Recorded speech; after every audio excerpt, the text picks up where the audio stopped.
Honorables académicos, buenas noches. Se abre la sesión académica de la fecha. Señor secretario, sírvase leer el orden del día. Sí, señor presidente. El orden del día para la fecha es el siguiente. Primero, saludo por el presidente de la corporación, académico doctor Juan Mendoza Vega. Segundo, eutanasia, el ejemplo de Bélgica, doctora Jacqueline Herremans, presidenta, Sociedad de Derecho a Morir con Dignidad, Bélgica. Comentario, doctora Liliana Támara, Instituto Colombiano de Estudios Bioéticos. Cuarto, participación de los asistentes. Leído el orden del día, señor presidente. Muchas gracias, señor secretario.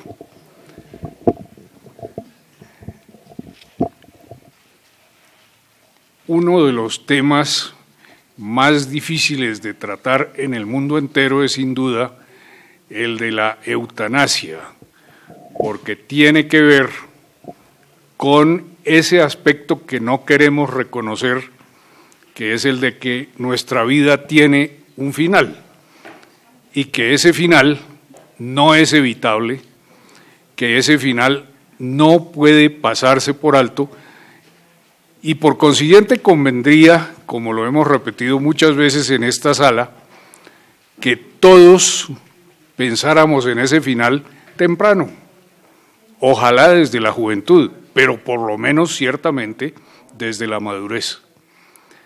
La doctora Jacqueline Herremans, a quien tengo el placer de considerar mi amiga de muchos años, es una abogada de la Universidad Libre de Bruselas, con un grado en leyes europeas en el Instituto de Estudios Europeos de la Universidad Libre de Bruselas.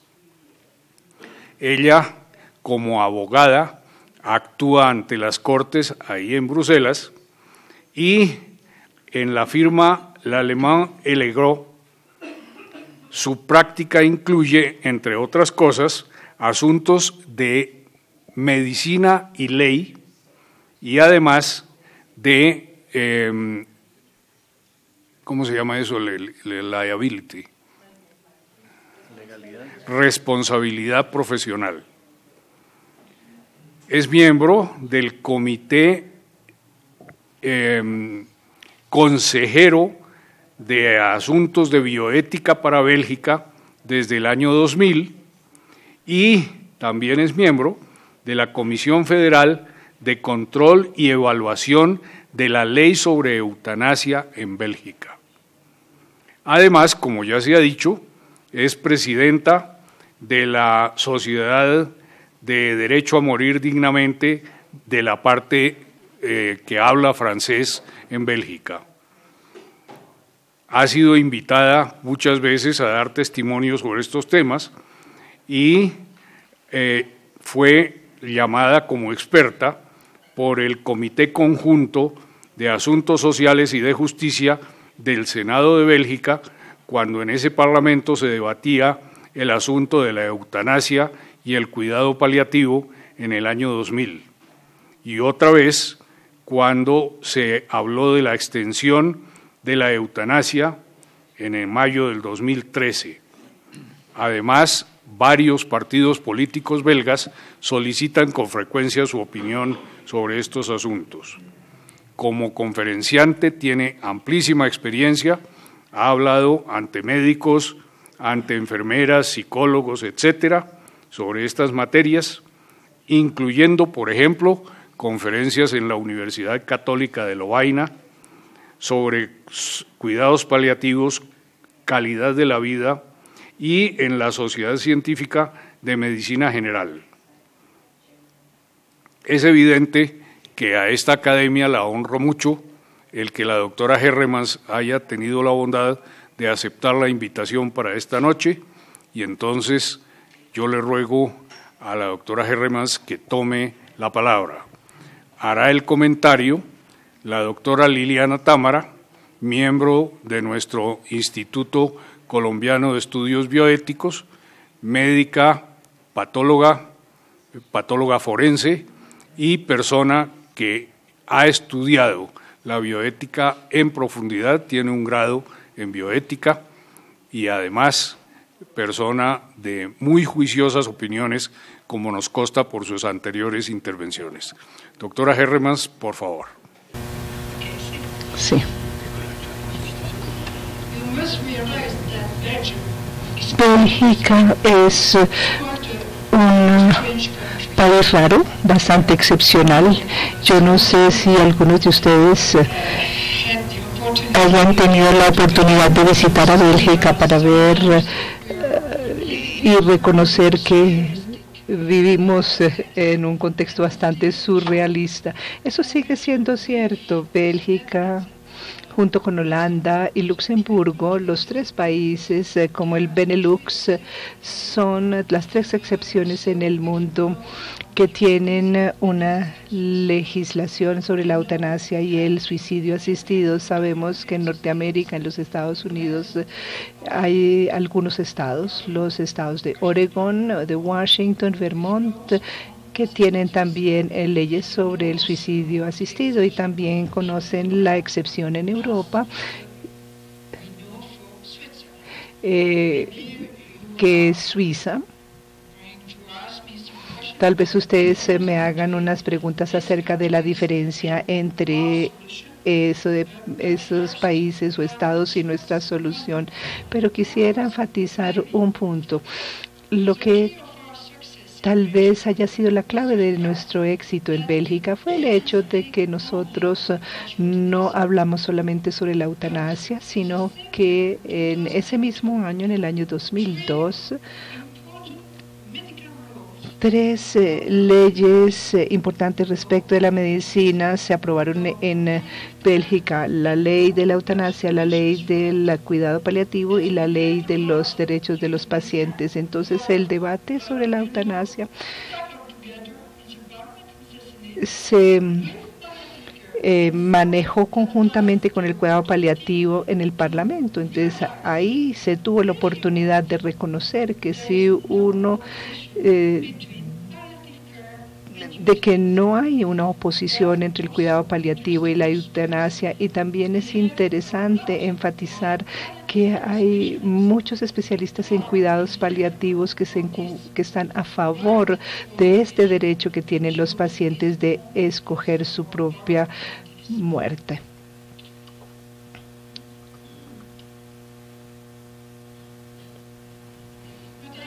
Pero yo creo que es importante, e incluso en Bélgica tengo yo también este deber de recordar cómo era la situación legal antes de que se promulgara esta ley. Antes de que se aprobara la ley, era muy sencilla la situación. Un médico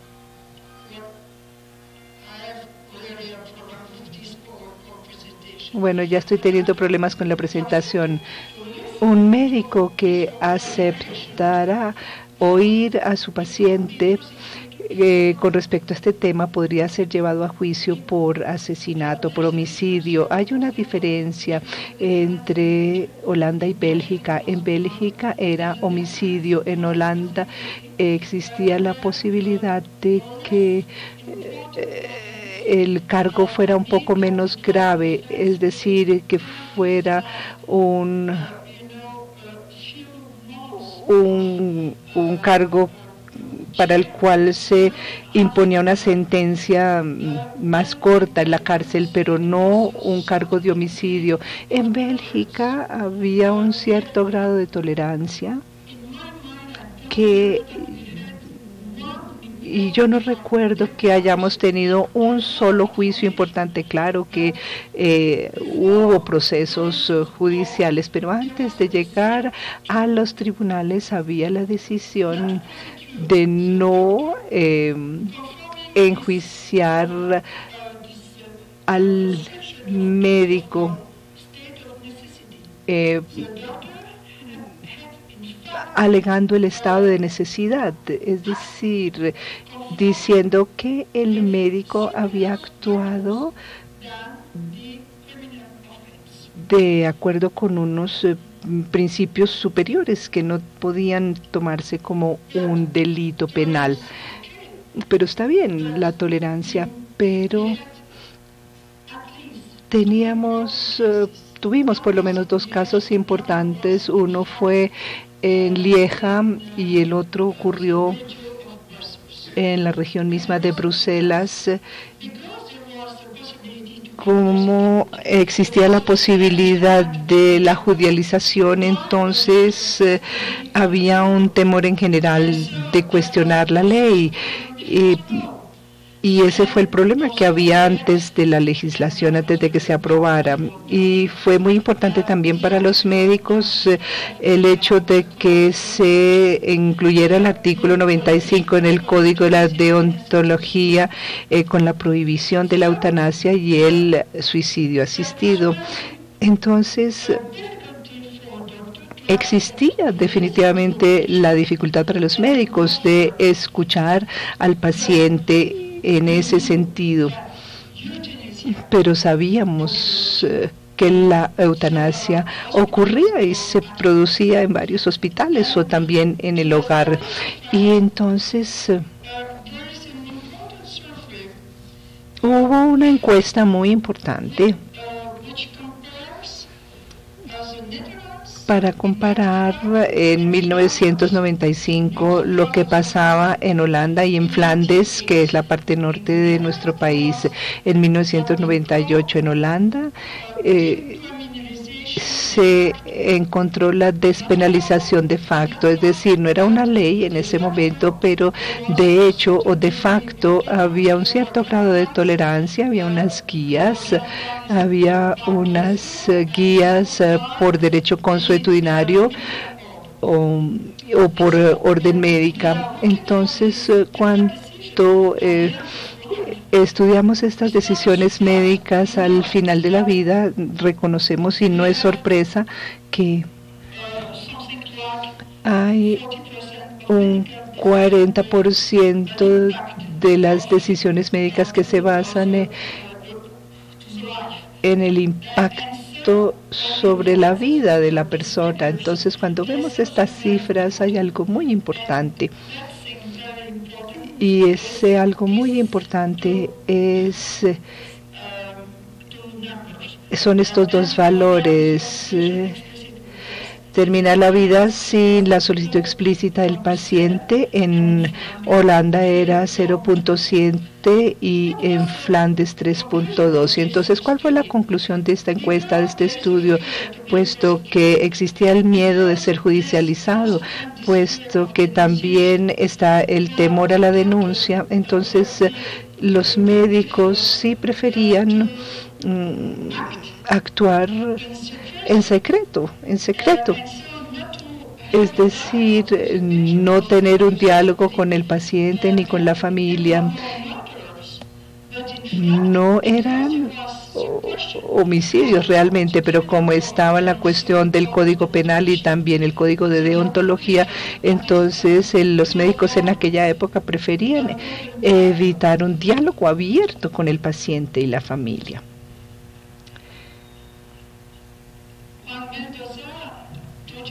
El doctor Méndez les comentó que yo soy miembro del Comité de Bioética.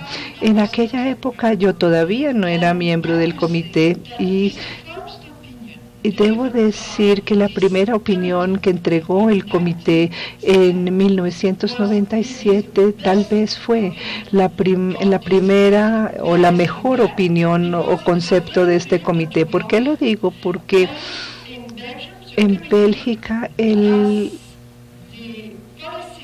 comité tiene la política de no manifestar una verdad en materias de ética. Su función es reflejar una convicción y un concepto que tiene la sociedad. Entonces, para esta pregunta tan importante, pues no sorprendió que no hubiera una sola voz, sino 4 propuestas. Una de ellas era decir que no se modificaba la situación, que es imposible, es decir, que las cosas permanecieran iguales. Las otras 3 voces estuvieron a favor de modificar la ley con unos matices, y uno de los actores en aquella época, y yo quisiera mencionar su nombre, no porque sea un nombre maravilloso, sino porque fue realmente una persona de mente muy abierta.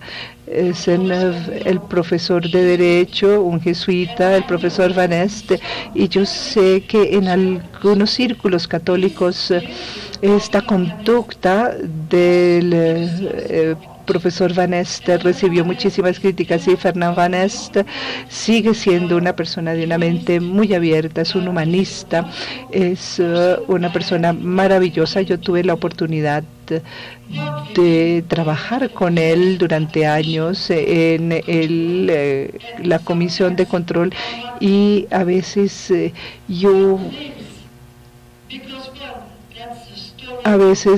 me gusta mencionar los nombres porque estamos hablando de la historia de un país y estamos hablando de la historia de hombres y mujeres.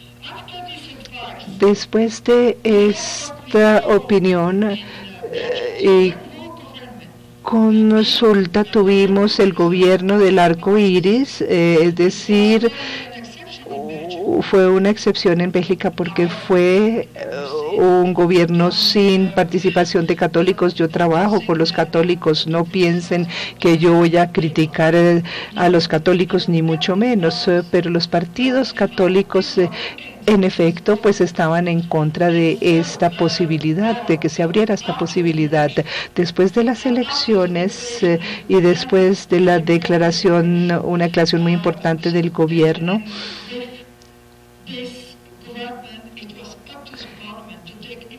y el gobierno le dejó al Parlamento tomar la iniciativa en cuestión de ética, incluidos los problemas del final de la vida.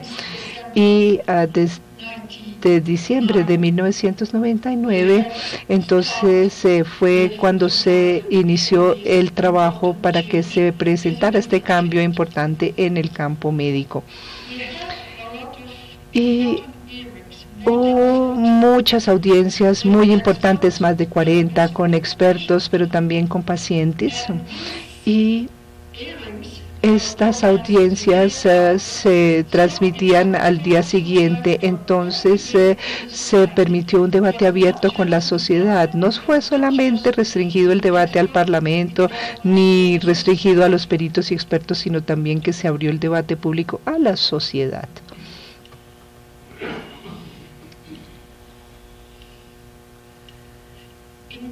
En Bélgica tenemos lo que denominamos el Consejo de Estado, compuesto por juristas, por jueces. Yo estaba muy ansiosa de saber la opinión, y para mi gran sorpresa fue una opinión muy bien, muy balanceada, muy equilibrada, con información muy importante, por ejemplo, relacionada con la Convención de los Derechos Humanos. Y tengo que enfatizar este punto: para el Consejo de Estado, la obligación del Estado de tomar medidas necesarias para preservar el derecho a la vida no debe ser una obligación que prevalezca sobre el derecho que tiene el individuo a determinar su propio destino. Entonces, el artículo 2 de esta convención de ninguna manera obliga a los Estados a proteger la vida en todas las circunstancias, en contra de los deseos de la persona interesada. En octubre de 2001, creo que me adelanté mucho, pero tengo que decir que no sé qué pasó. Allí, sí.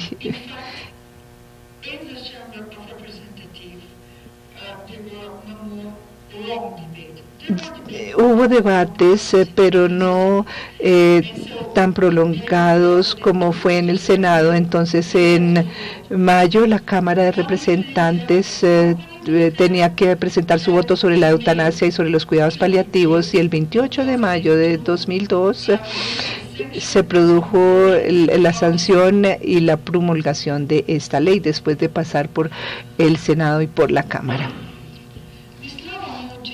Esta ley sobre la eutanasia en Bélgica no es la legalización de la eutanasia, la despenalización de la eutanasia. Yo creo que es importante establecer esta diferencia, porque la eutanasia sigue siendo un acto de homicidio si no se cumplen las condiciones que exige la ley.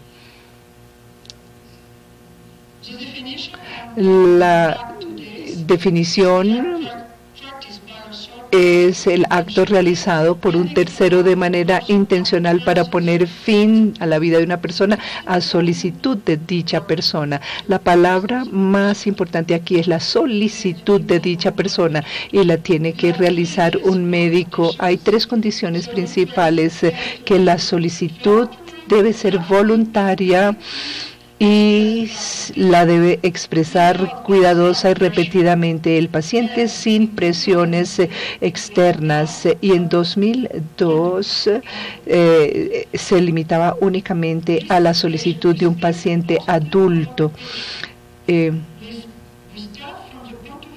Empezamos también con el punto de vista del médico, es decir, si queda claro que el paciente tiene un sufrimiento físico-mental insoportable debido a una condición patológica, una lesión incurable y grave. Estas son las tres condiciones principales. Entonces, no existe la posibilidad en Bélgica de solicitar la eutanasia sencillamente porque ya nos cansamos de vivir. Es decir, tiene que haber una condición médica de por medio que produzca el sufrimiento.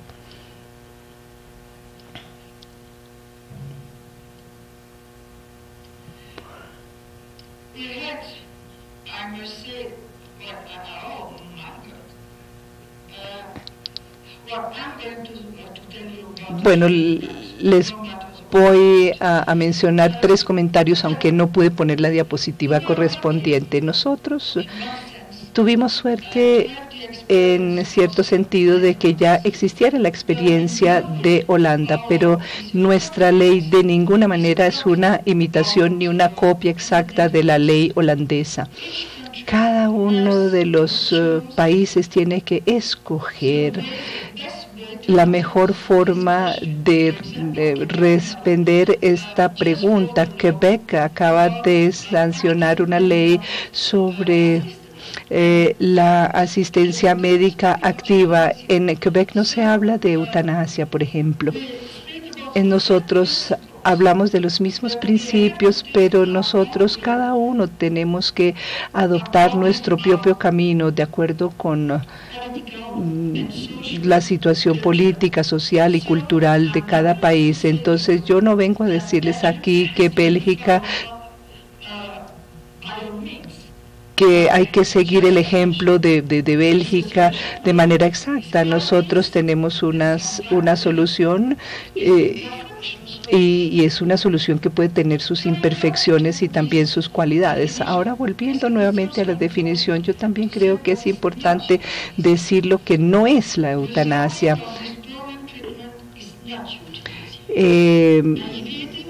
Eliminar el tratamiento o no brindar el tratamiento no es eutanasia. Aliviar el dolor o los síntomas en dosis con la posibilidad de acortar la vida no es eutanasia, y la sedación terminal tampoco es eutanasia.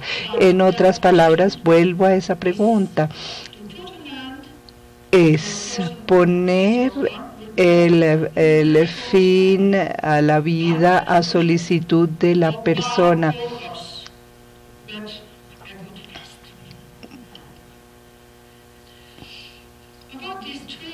Ahora, con respecto a estas tres condiciones que mencionábamos, es decir, que exista la solicitud del paciente, que haya una condición de sufrimiento, que haya una patología médica. Ahora, un punto importante es que no existe una lista taxativa de las afecciones médicas, y eso es para bien, porque porque podríamos incluir el cáncer, pero ahora existe la posibilidad de curar varios cánceres, entonces, ¿por qué poner taxativamente la palabra cáncer? Entonces no existe una lista. Y cuando hablamos acerca de una condición médica sin esperanza, no significa terminal. En Bélgica no utilizamos la expresión enfermedad terminal. Cuando miramos las cifras, es claro que los pacientes que solicitan la eutanasia prefieren vivir el mayor tiempo posible. Entonces, tal vez la solicitud se exprese al inicio de la enfermedad, pero no significa que debamos apresurarnos. De ninguna manera tenemos que apresurarnos, tenemos que darnos tiempo, porque es cuestión de vida o muerte, y es claro que el paciente lo que busca es disfrutar de la vida, de una vida de buena calidad, y no decir es que solicito la eutanasia hoy y que quiero que me la practiquen mañana. No es así.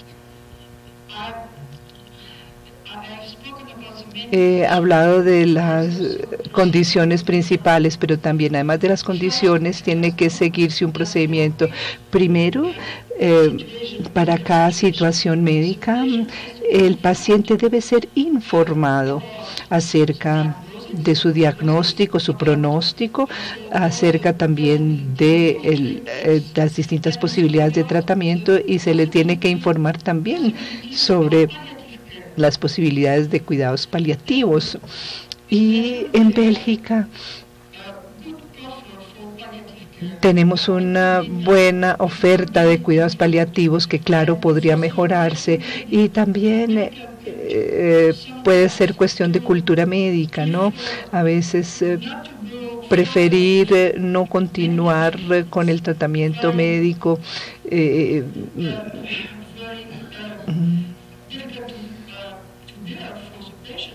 que son difíciles para el paciente, pero a veces es mejor decir, bueno, hablamos de una continuación de la atención. Entonces, ofrecer tratamiento para el bienestar del paciente. Entonces, los cuidados paliativos no son solamente para el final de la vida, pueden ser antes del final de la vida. Yo creo que ahí ha cambiado nuestra cultura médica, ¿no? Buscamos a veces el bienestar, y entonces no hablamos de cuidados paliativos, sino de cuidados continuos, es decir, una continuidad del cuidado. Y también está la obligación de consultar a un segundo médico. ¿Por qué? Porque cuando hay una relación de vieja data entre un paciente y un médico,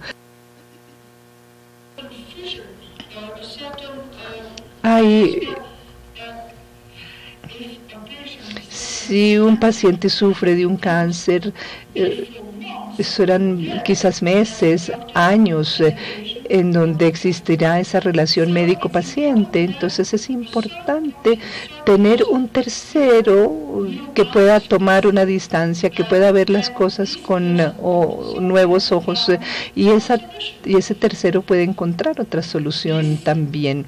Entonces este segundo médico tiene que consultar con el paciente, y tiene que hacer o presentar un informe después de hacer la consulta.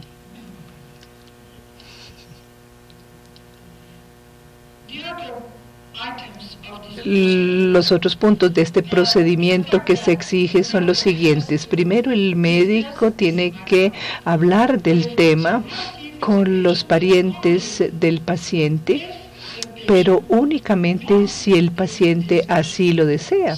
Algunas veces, en algunos casos, puesto que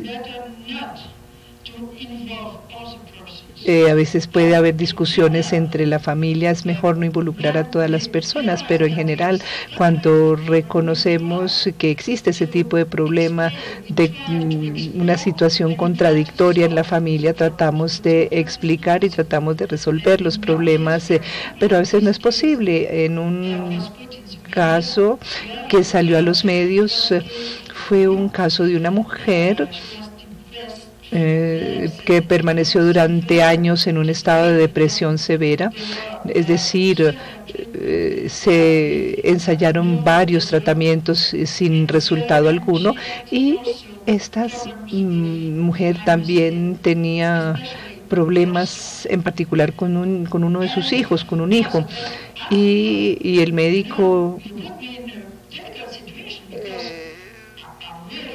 se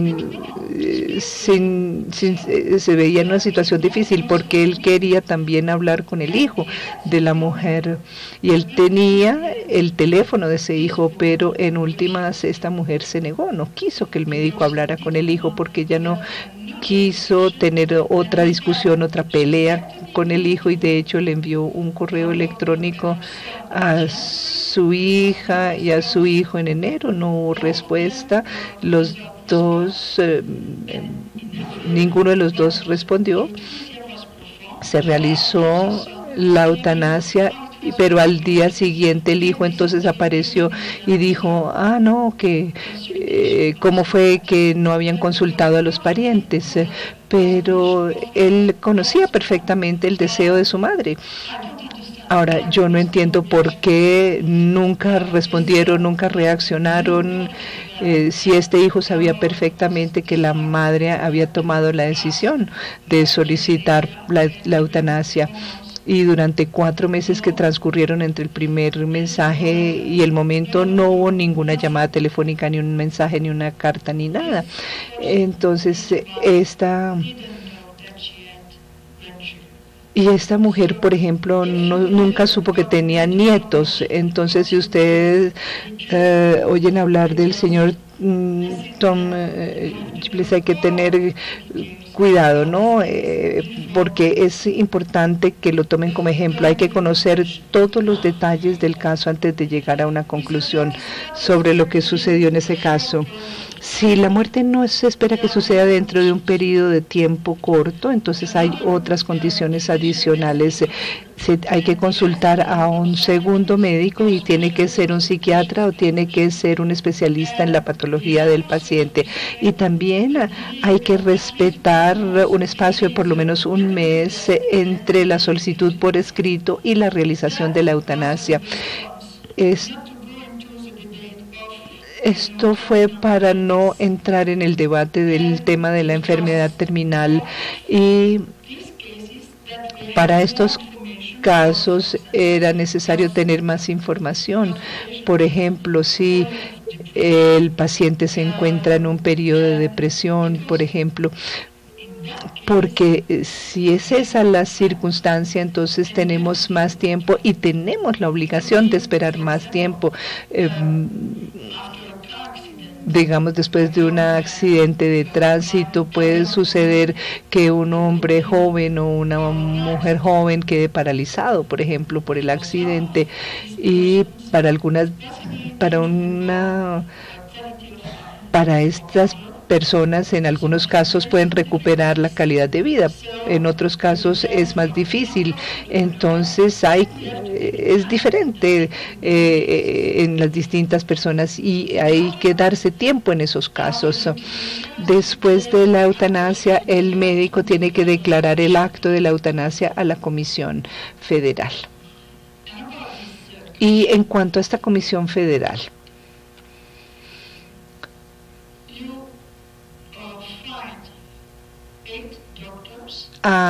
forman parte de ella 8 médicos, 4 juristas y 4 personas de la sociedad. Como estamos en Bélgica, también hay 8 de habla francesa y 8 de habla flamenca, y como como es Bélgica, hay que respetar una composición plural de esta comisión. ¿Qué quiero decir con esto? Que puede en esta comisión haber personas que no estén a favor de la eutanasia, pero su función allí es estudiar la declaración realizada por el médico, dar una decisión en un lapso de 2 meses, y seguramente ustedes harán preguntas durante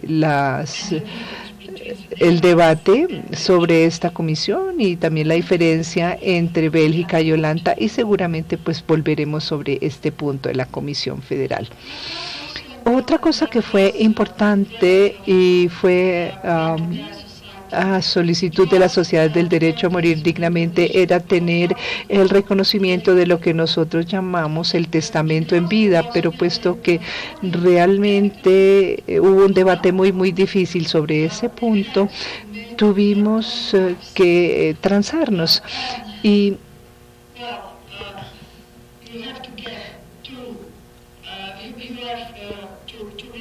Y aquí se exige un respeto por 5 años de validez. Después de 5 años hay que reanudar o revisar esta declaración anticipada. También se necesitan varias personas. Como uno tiene el derecho a solicitar la eutanasia, no es posible que un tercero pueda ejercer un derecho que no tiene. Y también es posible realizar la eutanasia sobre la base de esta declaración anticipada únicamente si el paciente se encuentra inconsciente y no existe la posibilidad de que recupere la conciencia, es decir, una inconsciencia irreversible. También importante en la ley se encuentra el concepto de libertad de conciencia. Nosotros hablamos de la autodeterminación como un derecho para los pacientes. Me adelanté más de la cuenta. Hablamos entonces en la ley de la autodeterminación del paciente, y entonces es normal que uno no puede obligar a alguien a que participe en este acto ni obligarlo a que realice este acto. El médico puede ejercer la libertad de conciencia.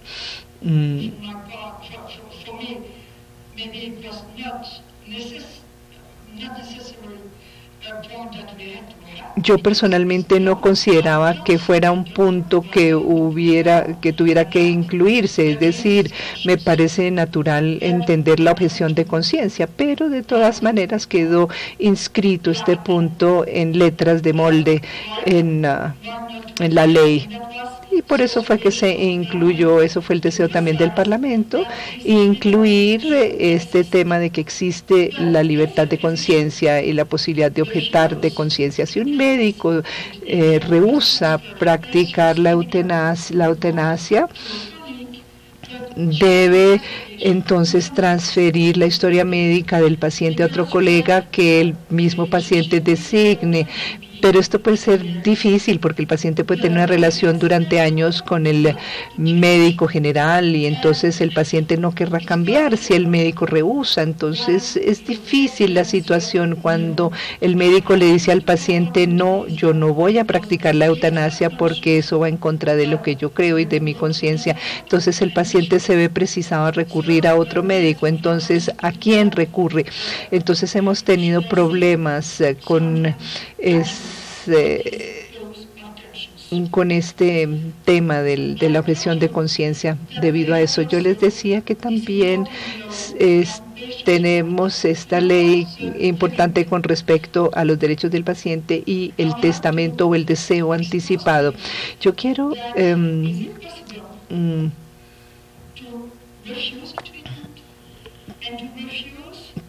decirles que es posible rehusarse a un tratamiento y rehusarse de antemano. Mediante una declaración formal. Es posible que haya un proxy, una persona que tenga el poder, es una persona que tiene el poder para ejercer los mismos derechos del paciente. No hay límite de tiempo en cuanto a los derechos del paciente, pero es diferente de la declaración para la eutanasia, porque es posible que uno le presente esa declaración anticipada. El médico puede verificar si existe esa declaración del paciente. El médico lo único que tiene que hacer es registrar que hay a nivel o verificar que hay a nivel del ministerio y en cuanto a la declaración que haya hecho el paciente con sus frente a sus derechos, y también es obligatoria. Como la eutanasia no es respuesta a todo, entonces tengo que decir que este documento que tiene que ver con los derechos del paciente y el rehusarse anticipadamente a recibir tratamiento, a veces es un documento mucho más importante que la declaración misma que hace el paciente para la eutanasia. Y tengo también algunos comentarios sobre extender, es el debate sobre extender la eutanasia a los niños. El debate fue mucho más difícil que para los adultos, porque obviamente es posible aceptar que un niño muera, que el niño está sufriendo, que el niño pueda morir antes que sus progenitores. Ahí es donde está el tema, porque eso no es fácil de aceptar ni es posible aceptarlo. Entonces, en mi opinión, se trató de un debate muy, muy complicado, y si yo hubiera podido escoger que no se diera este debate, hubiera quedado muy contenta, pero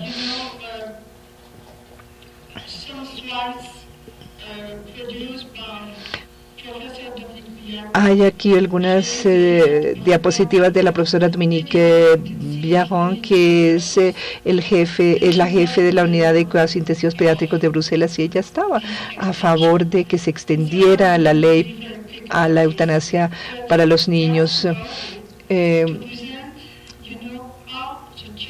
Ella planteó sus puntos y se preguntó si un niño, por ejemplo, puede imaginar la muerte, y para determinar eso hay varios pasos. Yo recuerdo que cuando yo estaba joven y cuando iba yo al cementerio con mis padres, a mí siempre me daba miedo caminar encima de las lápidas, porque yo pensaba que iba a lastimar, que iba a causarle algún daño a los ancestros, al abuelo o a alguna otra persona. Eso es verdad.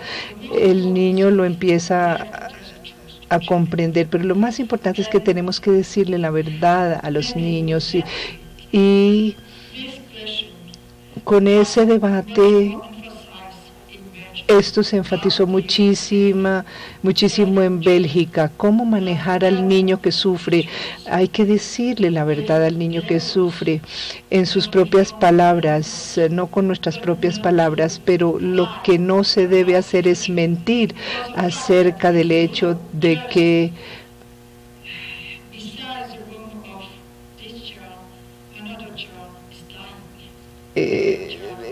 es decir, no mentir sobre el hecho de que si un niño está en un hospital sepa que otro niño está enfermo y que pudo haber muerto.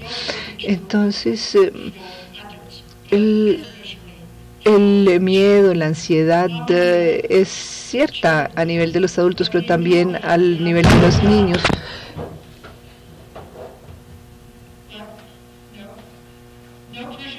¿No pasó nada malo allá arriba? No pasó nada malo. Una tapa que se cayó. No, que si no fue un ataque.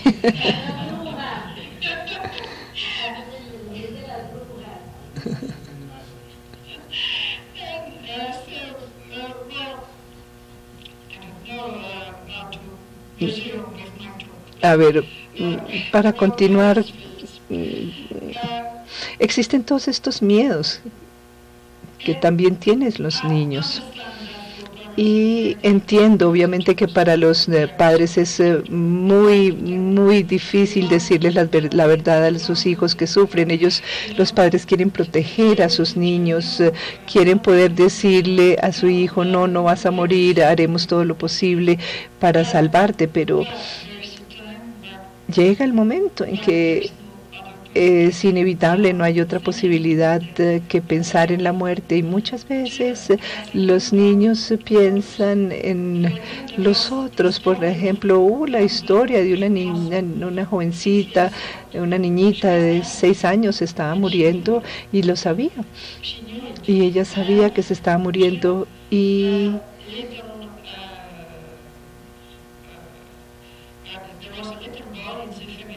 había también un niñito en la familia, un chiquito en la familia, y ella a sus papás les decía, tienen que tener otra hermanita para que acompañe a mi hermanito, porque yo no quiero que mi hermanito se quede solito. Fue muy conmovedor, obviamente, para los papás. Entonces, les he dicho que tenemos que escuchar al niño, tenemos que escuchar a los padres, tenemos que estar a su lado durante esta situación tan dolorosa, y tenemos que respetar los valores, la cultura y las creencias de la familia, y tenemos que conocer las diferencias culturales. Por ejemplo, en Bélgica es muy cierto, porque tenemos muchísimas personas que vienen, por ejemplo, de la África, y entonces tenemos nosotros que manejar esas diferencias culturales. Hay que hablar con el niño. El niño es una persona. Y ciertamente que tenemos que pensar en otros criterios con respecto a la autonomía que tienen los niños. Los niños son personas, y es muy importante la información, y muy importante es también no trabajar a solas, trabajar en equipo, y que haya en el equipo un psicólogo, enfermeros, fisioterapeutas, etcétera. Es muy importante conversar todo en el equipo sobre este tema, y tenemos que pensar ante todo en la calidad de vida y el bienestar o el confort del paciente, y no solamente tenemos que impartir capacitación sobre las especificidades del final de la vida de un niño, sino también desarrollar cuidados paliativos pediátricos. Yo realmente quiero decir que antes de decir por qué fue importante sostener este debate en Bélgica sobre extender y ampliar la ley para incluir a los niños,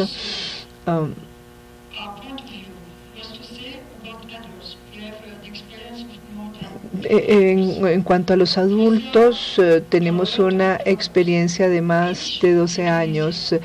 Cada eutanasia es diferente, cada eutanasia exige muchísima energía, cada eutanasia es supremamente conmovedora, y tenemos que estar preparados para eso. Pero esta sociedad nuestra ha adquirido madurez, hay menos tabú acerca del final de la vida. En Bélgica se puede hablar no solamente sobre la eutanasia, sino también se puede hablar de la sedación, de la alimentación parenteral. Es posible hablar sobre la suspensión del tratamiento, porque todas las opciones se tienen que examinar. No hay una sola solución única y buena para todos. Cada caso es diferente. En mi opinión, y yo sé que hay que ha habido muchas críticas en contra de Bélgica y la eutanasia, pero hay un... pero hay oposición y no solamente con respecto al camino que se ha debido escoger en Bélgica, sino que se oponen a la decisión, a que el paciente tenga la decisión. Hay un caso, lo vi ante la Corte Suprema de Canadá, y yo me siento orgullosa al ver ese caso.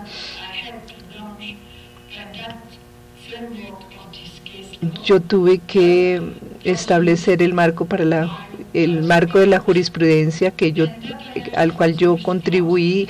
Fue un marco de jurisprudencia que los abogados utilizaron. Entonces yo me vi expuesta a las críticas también. Si ustedes desean, yo con mucho gusto les entrego el documento. Es una affidavit, yo no tengo las respuestas a todas las preguntas, pero fue un trabajo que hice yo, una declaración que yo hice de manera muy concienzuda. Entonces yo con gusto les hago llegar también ese documento sobre esa jurisprudencia. Entonces las terminaciones de la vida de los niños existen, es una realidad que se producen.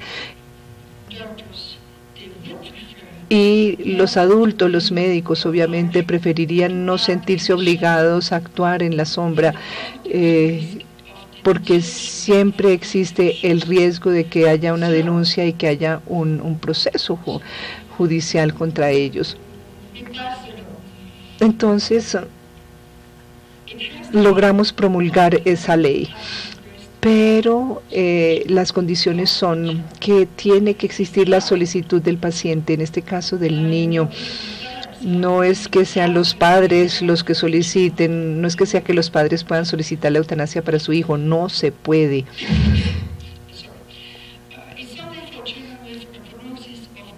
Solamente se puede utilizar en caso de que el niño tenga un pronóstico de muerte en muy poco tiempo. En los otros casos nos damos tiempo y pueden ellos seguir viviendo más tiempo, llegan a la edad adulta y entonces en ese momento pueden solicitarla.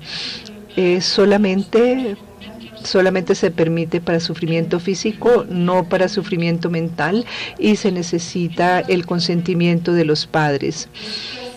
Esto se debatió muchísimo, este punto se debatió muchísimo, esto del consentimiento, el acuerdo de los padres. En mi opinión, yo hubiera preferido hablar de que no hubiera la oposición de los padres. ¿Por qué? Porque los padres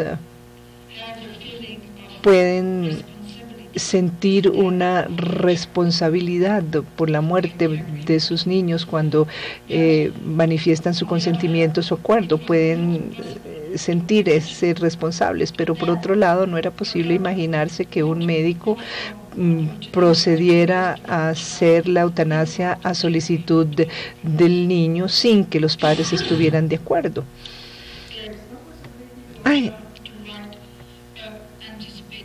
No hay límite de edad. Nosotros preferimos hablar de la capacidad de discernimiento del niño. ¿Por qué? Porque un niño de 6 años podría a veces ser mucho más maduro que un niño de 14 o de 15 años. Entonces, cada caso es diferente y este discernimiento se tiene que evaluar, lo tiene que evaluar un psiquiatra pediátrico o un psicólogo pediatra. Entonces vemos que también hay muchas salvaguardas en el caso de los niños. La ley se votó en febrero, se sancionó el 28 de febrero y hasta ahora en la comisión no hemos recibido la primera declaración y tal vez yo los sorprenda al decirles que me siento muy contenta de ello. Espero que no, o que me lleguen el menor número posible de declaraciones para la eutanasia en niños.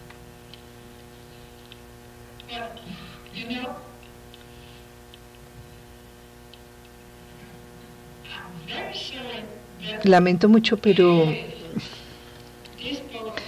este PowerPoint me ha dado mucha briega. No tuve tiempo de traducir todas las diapositivas al inglés, algunas de ellas están en francés.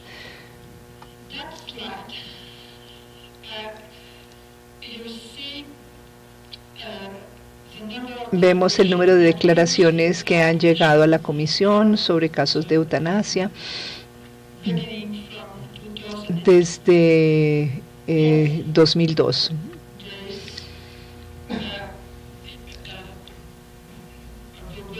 Hay un aumento del número de declaraciones que hemos recibido en la Comisión y sí hay una diferencia entre la parte francesa y la parte flamenca, pero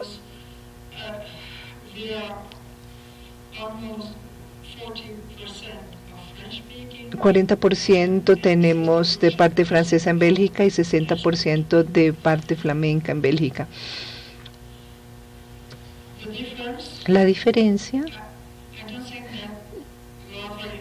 yo no creo que a ustedes les interese mucho la diferencia entre la parte flamenca y la parte francesa. Si les interesa, pues me harán preguntas al final. En cuanto a...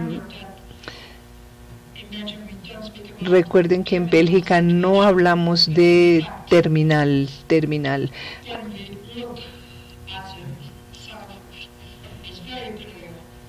Pero vemos que es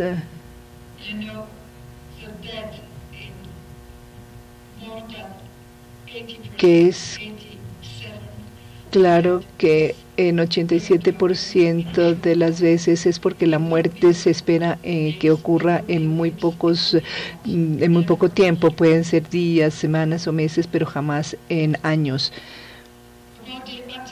En cuanto a la declaración anticipada o la voluntad anticipada, no se utiliza tanto como pueden ver y es normal porque las condiciones ante todo son muy estrictas para que haya una declaración anticipada.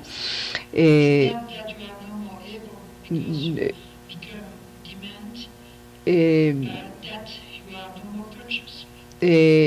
requiere que haya un estado de inconsciencia.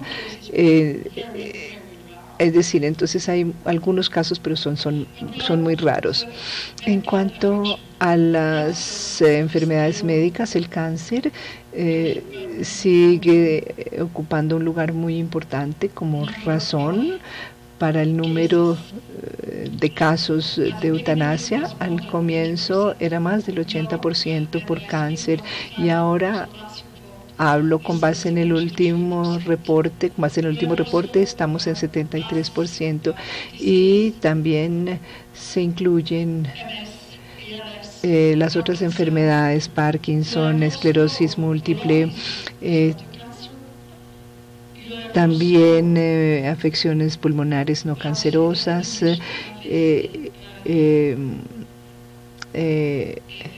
ABC, se me olvida esta enfermedad, accidentes cerebrovasculares. Sí, accidentes cerebrovasculares, también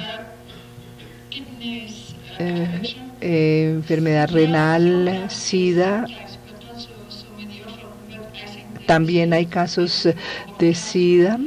Se habla más quizás de cáncer, aunque sea paciente con SIDA. También lo que nosotros llamamos enfermedades neuropsiquiátricas y también allí se incluye la enfermedad de Alzheimer. Es posible que un paciente que sufre de Alzheimer en las primeras etapas de la enfermedad, es posible que el paciente solicite la eutanasia. Después de las etapas iniciales no es posible. Y hubo un escritor famoso de Bélgica, Hugo Claus, quien sufría de Alzheimer y decidió solicitar la eutanasia y decidió la fecha de la eutanasia, porque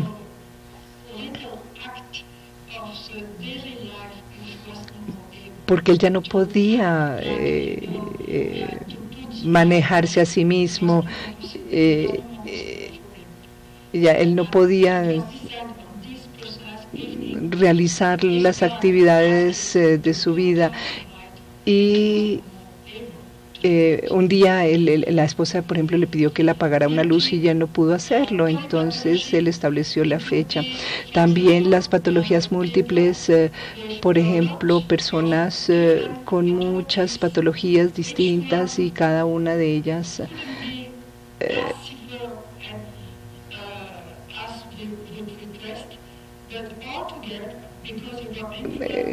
es decir, por el efecto acumulado de esas comorbilidades, podría considerarse ya ese efecto acumulado como una afección incurable, mientras cada enfermedad por sí sola no. Y el sufrimiento físico, muchas veces encontramos no solamente el sufrimiento físico, sino también una mezcla de sufrimientos físicos y mentales. Y en cuanto al sufrimiento psíquico, la pérdida de autonomía, la pérdida de la dignidad y la pérdida de la esperanza son tres elementos que encontramos muchas veces cuando encontramos declaraciones, cuando nos llegan las declaraciones a la comisión. No sé cómo serán las cifras aquí en Colombia, pero en Bélgica en general el 70% de la población fallece en alguna institución médica, pero con la muerte elegida es solamente el 44%. El 43% mueren en su casa, el 11% en un sitio de cuidados paliativos y 1% mueren en casa de otra persona. Pero es muy claro, cuando uno elige morir, sucede con mucha mayor frecuencia en la casa y no en una institución médica. Y es más difícil entonces para los médicos generales realizar la eutanasia cuando la situación es que es en la casa, están muy solos, mientras que en el hospital tienen a un equipo a su alrededor. Entonces se podría considerar que es más fácil practicar la eutanasia en el hospital, pero para el paciente su deseo es morir en casa. En cuanto a las decisiones de la comisión, nosotros recibimos dos partes de la declaración. Una viene sellada con el nombre del médico, el nombre del paciente, etcétera. La otra parte no tiene nombres.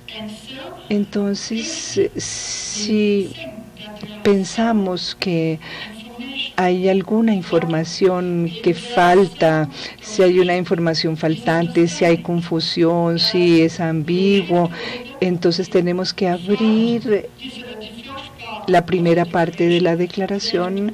Tenemos que escribirle al médico para solicitarle la información adicional.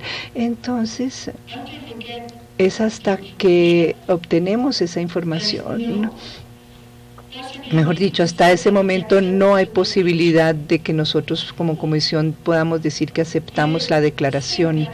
Pensamos que como comisionados nuestra función es mucho más una labor de educar que de actuar como el brazo de la justicia. Nosotros no somos jueces, no somos fiscales tampoco. Hemos tenido muchos debates porque muchas veces recibimos información que no es muy clara y tenemos obviamente que debatir, y también hablamos sobre aquellos pacientes que no viven en Bélgica, por ejemplo. Ese es otro tema de discusión. Si decidimos que no se están cumpliendo las condiciones fundamentales por un voto de 2/3 de los miembros de la comisión, entonces tenemos que entregar el expediente a la justicia. Eso todavía no nos ha tocado hacerlo y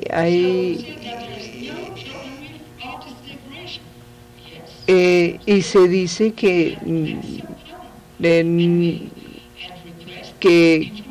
nosotros sí nos hemos enfrentado a problemas, entonces problemas con las declaraciones y tenemos que solicitar información adicional. Y también si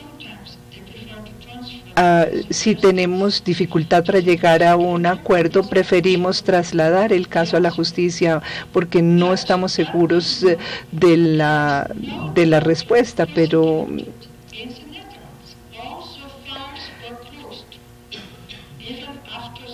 en Holanda, incluso después de trasladar los casos a la justicia, se niega la posibilidad.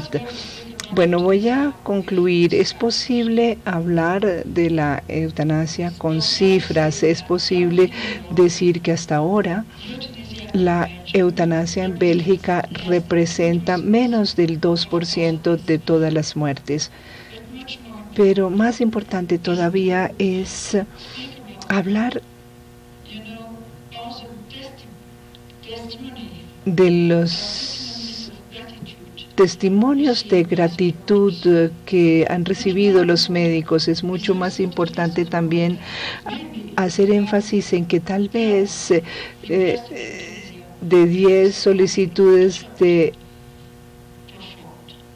eutanasia, solo una tercera parte se realizan, porque aunque existe la posibilidad de que haya la eutanasia, muchas veces el paciente está dispuesto a aceptar más y más tratamientos, porque piensa que es el hecho de que le ofrezcan el tratamiento no es para evitar la decisión difícil de la eutanasia, sino para darle mayor calidad de vida. Muchas veces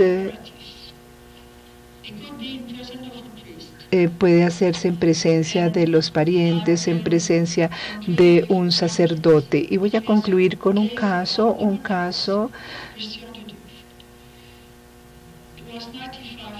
de una persona de 95 años de edad con cáncer. No le había hablado del tema a los hijos. Claro, los hijos sabían que había un problema, pero él no quería comunicarles todos los detalles a sus hijos, pero tenía que poder confiar en alguien y escogió a un sacerdote que era vicerrector de la Universidad Católica de Lovaina y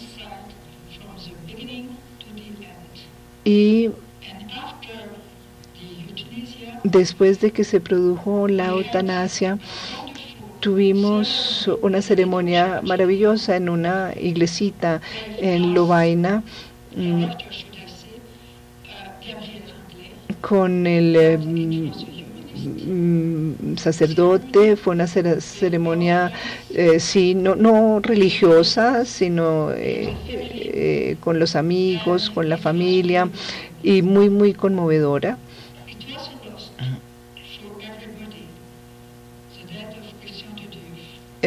La muerte de Christian de Dieu, este paciente de 95 años, fue una pérdida para todos, pero al final de la ceremonia todos estuvimos muy, muy satisfechos porque él había tenido una vida muy larga y finalmente le respetaron sus deseos. Muchas gracias.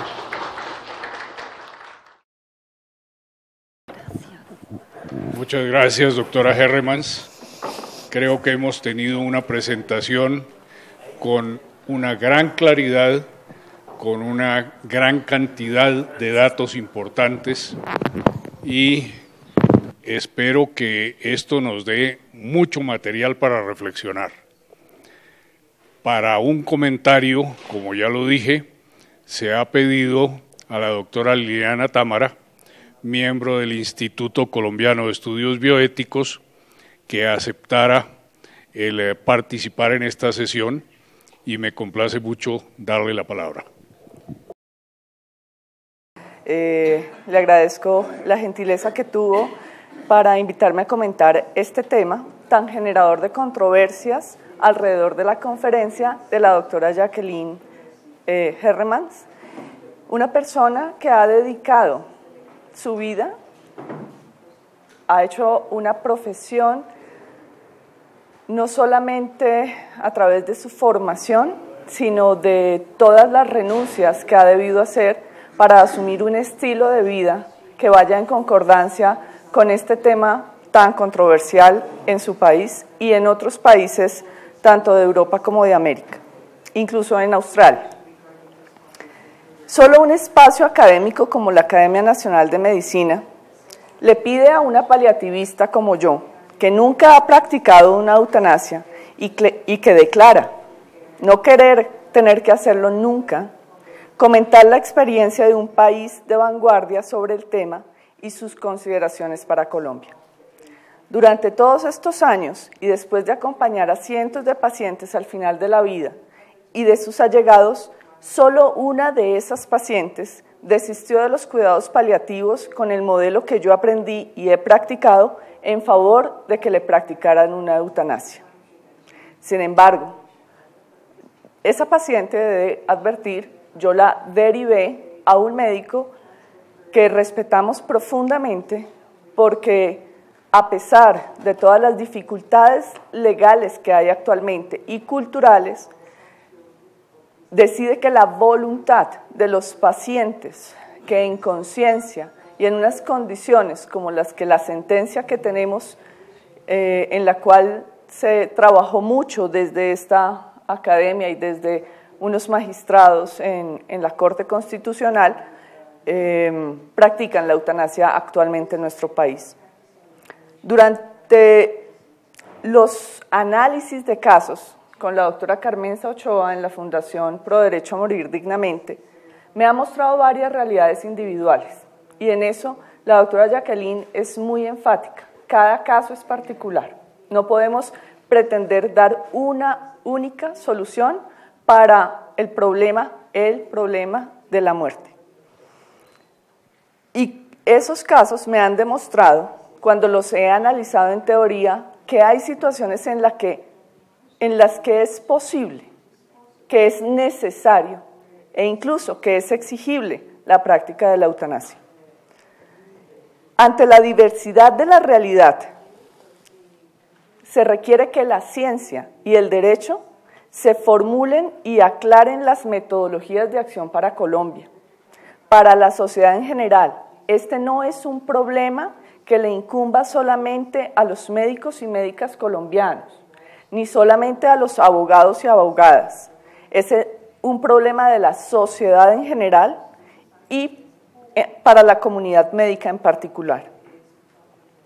Hemos desarrollado algunos caminos. La objeción de conciencia médica en Colombia ya ha tenido un avance gracias a los dilemas de la interrupción voluntaria de los embarazos y este camino se puede capitalizar para el tema de la legislación de la eutanasia.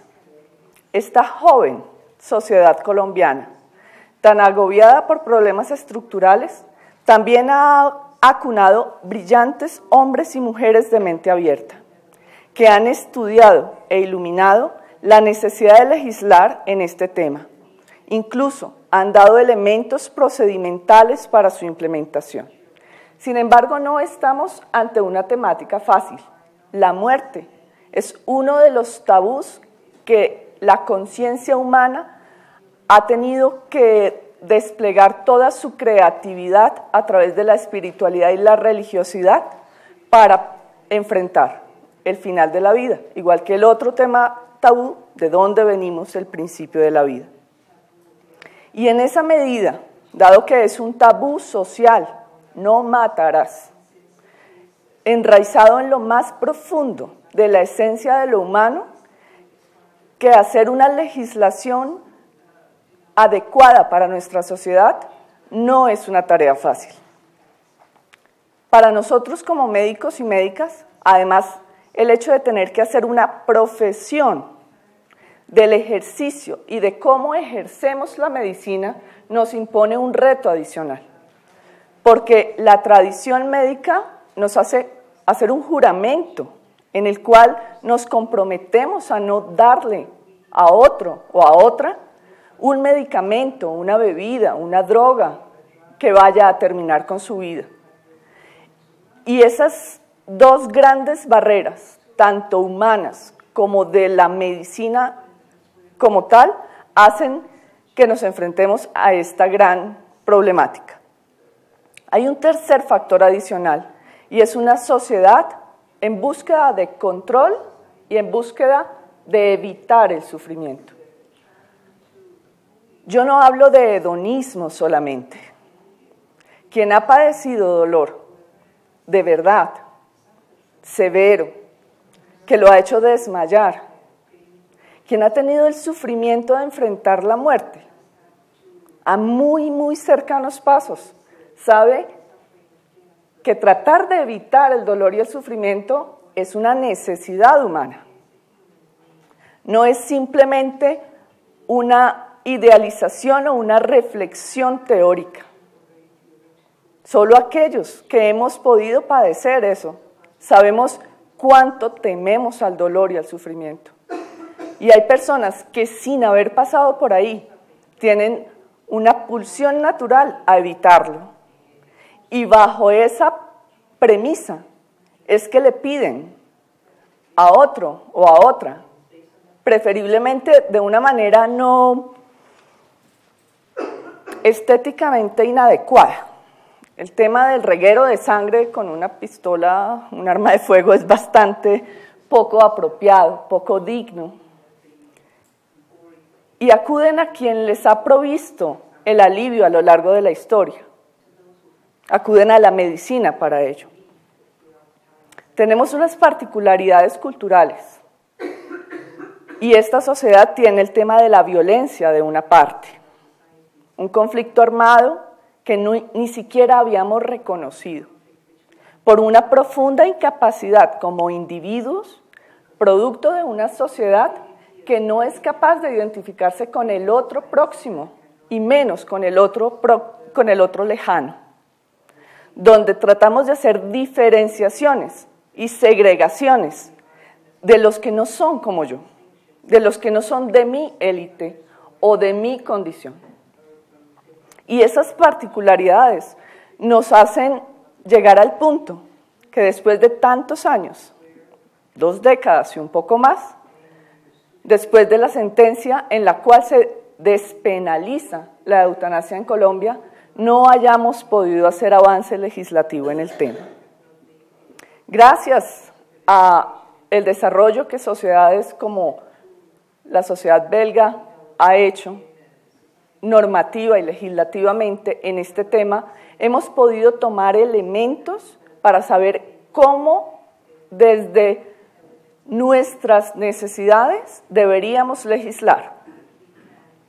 Hoy la doctora Jacqueline además nos muestra que hay un tema que tal vez no habíamos incluido, que es el de la voluntad anticipada en la eutanasia, y de cómo debería ser el funcionamiento de una comisión que no fuera parte del sistema de justicia y que se encargara de revisar los casos para hacerle honor a lo que la sociedad en general quiere que se haga en ese país con respecto a la eutanasia. Hay procesos serios en el mundo de estados como el estado australiano que para hacer una legislación al respecto envía a una comisionada de su senado, a una senadora, Catherine Porter, a que vaya a cada uno de los países en donde está aprobada la eutanasia y haga una revisión en derecho comparado para poder hacer su legislación. Eso es una manera seria, adulta, consciente de desarrollar un proceso. Eso quisiéramos que ocurriera con este tema. Hace poco tuvimos aquí al senador Juan Manuel Galán. Llevan años tratando de despenalizar el uso medicinal de la marihuana Hasta ahora se concreta en un proyecto de ley, pero como allí hay unos intereses económicos de la industria farmacéutica y hay unos intereses de la sociedad en acceder a ciertos beneficios que producen estos nuevos medicamentos, que se hace la apuesta política para enviar a los senadores a que estudien el tema en otras partes. Este tema no tiene un doliente económico. La eutanasia no nos va a generar dividendos a ninguna empresa y no va a haber ningún sector de la producción interesado en que se legisle a favor o no de la eutanasia. Por eso, ese compromiso que todos, cada uno de nosotros y nosotras, aquellos que enfrentamos el final de la vida de los pacientes, que enfrentamos el dolor y el sufrimiento, que vivimos en esta sociedad, debemos actuar de manera comprometida en esas tareas quijotescas que hombres como el doctor Juan Mendoza Vega se han puesto desde hace muchos años. Hay una última observación que quiero hacer y es algo que ayer la doctora Jacqueline me comentaba, y es que se ha dejado al margen recientemente a los medios de comunicación con respecto a los casos de eutanasia en Bélgica. Eso no es un acto público. No tiene por qué toda la sociedad saber de qué patología estaba aquejada esa persona o qué grado de dolor o de sufrimiento tenía la señora tal, el señor tal. Es un acto de intimidad, de privacidad, donde el ejercicio de la libertad y la autonomía no se hace en público, a menos de que la persona así lo hubiese querido, que no creo que sea la generalidad de los casos aquí en Colombia. Esa es la improvisación que puedo hacer, doctor Juan Mendoza, espero que sea de su agrado. Indudablemente, doctora Liliana, no esperaba menos, por supuesto. Yo quisiera, en principio, hacer un par de sugerencias a nuestro decano de Medicina de la Universidad Nacional. Tanto en la presentación de la doctora Herremans como en las palabras de la doctora Támara, aparecen dos temas muy importantes que creo que tocan a la universidad y a la formación de los nuevos médicos. El primero es, sin duda, que los médicos debemos salir de la facultad sabiendo que los pacientes se mueren y sabiendo qué hacer con los pacientes que van hacia la muerte en poco tiempo. Al menos en mis tiempos eso no se mencionaba. Yo creo que en estos tiempos es necesario mencionarlo y creo que las facultades de medicina deberían tener una cátedra de tanatología en la cual se mencione el tema y se diga que pretender derrotar a la muerte es una hermosísima metáfora imposible del todo y que por consiguiente el médico debe aprender qué hacer en esos casos sin sacarle el cuerpo a su paciente, que a lo mejor está esperando el hombro del médico para llorar un poco antes de morir. Ese es el primer tema. El segundo tema es el tema de la comunicación. Yo he sido comunicador de muchísimos años y por consiguiente sé que no es fácil, pero la comunicación entre el médico y el enfermo y su familia es algo fundamental para el ejercicio de la medicina. Infortunadamente, en estas épocas he comprobado con estudiantes que llegan a la Facultad de Medicina sin saber leer bien, sin saber entender bien lo que leen, porque eso no lo aprendieron en el bachillerato, y sin saberse expresar, que es peor. De manera, señor decano, que nos toca echarnos encima la pesada carga de solucionar ese problema mientras logramos que las escuelas de educación secundaria la tomen seriamente, como ya se está empezando, por fortuna, a hacer en algunas partes. Son dos asuntos que me llamaron la atención mucho y se los dejo a su buen criterio. Como empezamos tarde, Tenemos todavía algunos minutos para intervenciones, preguntas o comentarios breves de los presentes, de manera que me complace ofrecer la palabra a quienes deseen intervenir. Señor secretario. Dr. Jacqueline, thank you very much for your conference. I enjoyed it very much. I have a question, a kind question for you. The law in Belgium, the Belgian law, take in mind the degree of education of the patient and the families?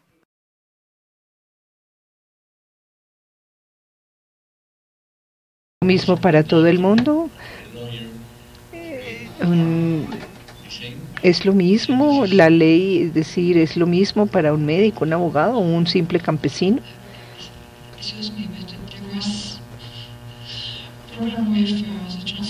Sí, yo estaba oyendo la traducción y usted habló en inglés. Le ruego por favor que me repita. Sí, es que ella estaba recibiendo la traducción en español. Dr. Jacqueline, again, in the Belgian law,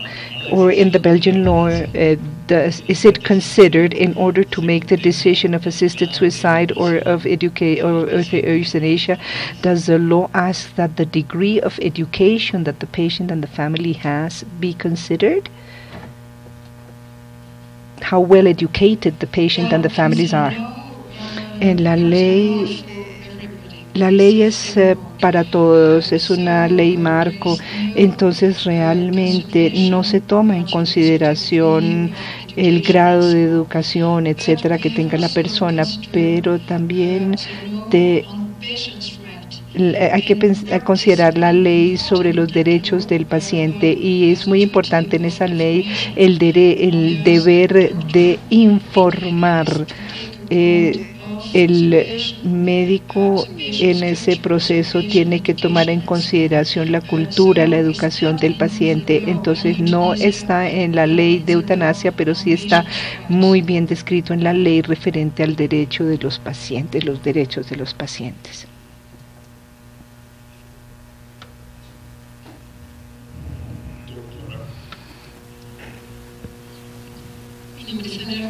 My name is Ana Rubiano. Dr. Jacqueline, thank you very much for your very interesting presentation. The case of children is very difficult when children are suffering and there is nothing to offer them. And sometimes you also find that hogares en donde los padres están separados, un padre está de acuerdo con que de pronto pudiese llegarse a la eutanasia, el otro no está de acuerdo, pero en general el niño desea morir porque ya no lo que le ofrecen no quita el dolor y está sufriendo, ni siquiera se puede mover. ¿Existe en la sociedad belga alguna entidad a la que se pueda acudir? El médico tratante puede acudir en casos en los que vea un dolor tan extremo que fuese necesario la eutanasia, a pesar de que los padres no quieran que se practique ella para el niño.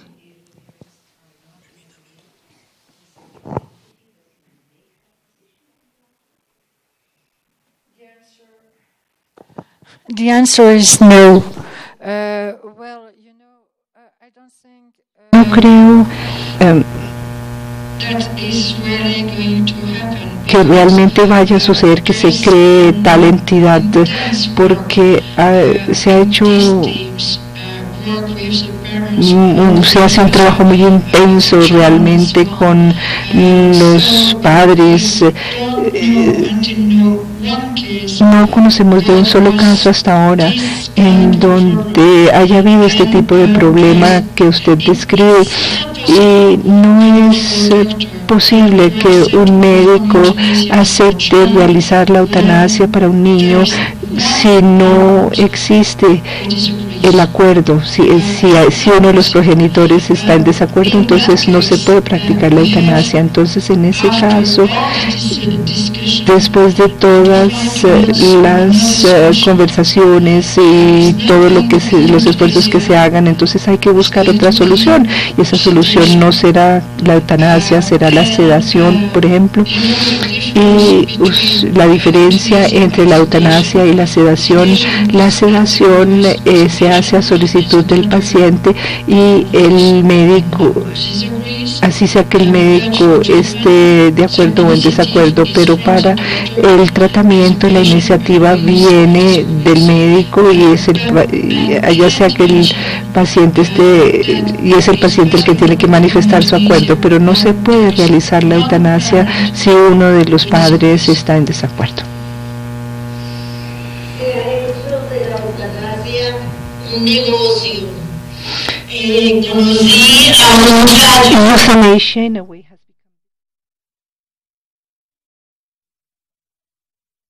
Estamos grabando la sesión y quisiera que quedara la constancia. Sí, tuve un amigo que tenía un cáncer anal y él quería que le practicara la eutanasia y le estaban cobrando 2,5 millones de pesos para practicarlo. Él no tenía esa plata para que se la practicaran y él no quiso que le aplicaran morfina, sino que aguantó con 120 gotas de tramadol hasta que vino el desenlace de la enfermedad. Pues yo creo que no tenemos observación al respecto, excepto que esa puede ser una de las consecuencias de que no tengamos una normalización legal en nuestro país. Y vuelve la petición de la doctora Támara, que hay necesidad de que el Congreso se ocupe seriamente de este asunto para que se enfrenten esos aspectos que pueden dar lugar a semejantes casos. Bueno, si no hay otras intervenciones, le agradezco a todos el haber acompañado esta sesión hasta este momento y le agradezco mucho a la doctora Jacqueline su presencia, su participación que ha sido magnífica, su participación de ayer. Le deseo que los restantes poquísimos días que va a tener en Bogotá le sean gratos y que la muevan a volver. Y a la doctora Támara, por supuesto, su magnífico comentario que fue excelente. Terminado el orden del día, se levanta la sesión.